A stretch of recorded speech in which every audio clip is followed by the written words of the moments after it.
Right now at 11, the Bay Area is starting to heat up. Extreme heat and even record-breaking temperatures are moving in. What you can expect and how you can beat the heat. Good morning. Thanks for joining us for our midday newscast. I'm Marcus Washington.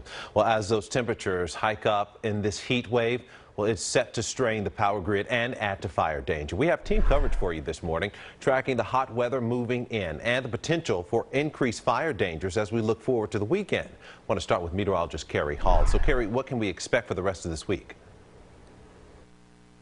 Well, it's still going to be very hot, and we're looking at the peak of the heat today. The heat advisory kicking in right now, especially for the South Bay parts of the peninsula. These areas shaded in orange are in a heat advisory, but a step up from that will be an excessive heat warning, and that's what we're seeing for these areas shaded in pink, and that's where those temperatures are expected to hit as hot as 108 degrees today. Let me show you where we are right now. We're already at 94 degrees in Livermore. Yes, these are current temperatures. It is 88 in San Jose, and we haven't even made it to noon yet. Napa 86 degrees, 86 degrees in Santa Rosa. So these temperatures are several degrees hotter than yesterday at this time.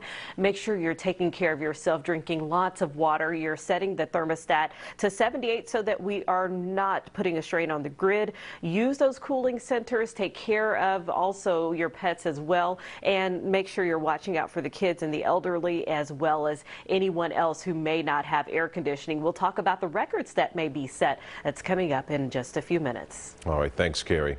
Cal Fire teaming up with the National Guard to get the state through this extreme heat and keep you safe from wildfires. Now, in a historic move, Cal Fire is training the National Guard members to become hand crews and fight fires on the front lines. NBC Bay Area Sharon Katsuda is live for us in the hills of San Jose. And Sharon, I saw you were close to that training earlier today. So talk to us about some of the rigorous testing they're going through. Well, Marcus, it is very rigorous. We just saw a group come down the hill here, and you can see some of them are still resting under the shade here under the tents. Now, they're getting a real lesson in heat exhaustion. Unfortunately, about a half hour ago, we saw a few members of the National Guard experiencing heat exhaustion. I'm told one is in stable condition. He was taken to the hospital as a precaution, and two others are okay and back at the drill. Straight! Move! Move! Cal Fire had members of the National Guard test out their equipment in this drill called the Tool Out, and they had to answer questions on the spot to show they are ready to fight wildland fires. Due to the early release program for inmates during the pandemic, Cal Fire needs 140 to 150 more hand crews throughout the state. Since the release of the inmates, our hand crew population has gone down. So what the governor and the state has done is they gave us funding to try to supplement that with. A lot of the crew members today, they have family members who were affected by fires, or they know somebody who's been affected by some of the recent fires. And so a lot of them, it's near and dear to their heart, and they believe in this mission 100%. Cal Fire says hand crews are the backbone of what they do. On the ground, they go where bulldozers can't go, creating fire breaks for the firefighters. And back here live, you can see some of them resting again under the tent. And if these members pass the test today, they could be helping on the front lines as early as this afternoon. Reporting live in San Jose, I'm Sharon Katsuda, NBC Bay Area News. A selfless act. Thank you, Sharon, for that. Well, California is issuing a statewide flex alert during this heat wave to conserve energy. NBC Bay Area's Pete Suratos joining us now live from Six Flags Water Park in Concord. And Pete, talk to us about the conditions there. Is it pretty hot there already?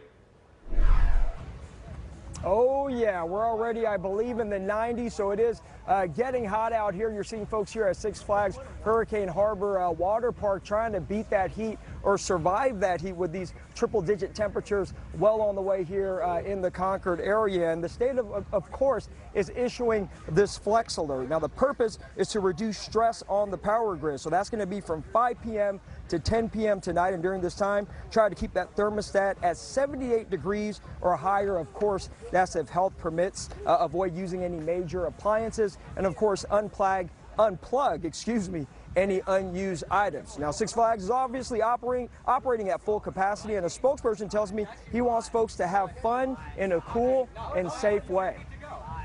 Make sure to bring a lot of sunscreen, bring your flip-flops because the asphalt can get hot. and stay hydrated. Those are kind of the key, most important things when you're coming outside today or any hot day. Got it. Very valuable tips there as we take you back here to Six Flags Hurricane Harbor Water Park, which is open at full capacity today. Now, as far as that Flex Alert goes, state officials say they actually could issue another one tomorrow, so we'll keep a close eye on those developments. Reporting live, Pete Suratos, NBC Bay Area News.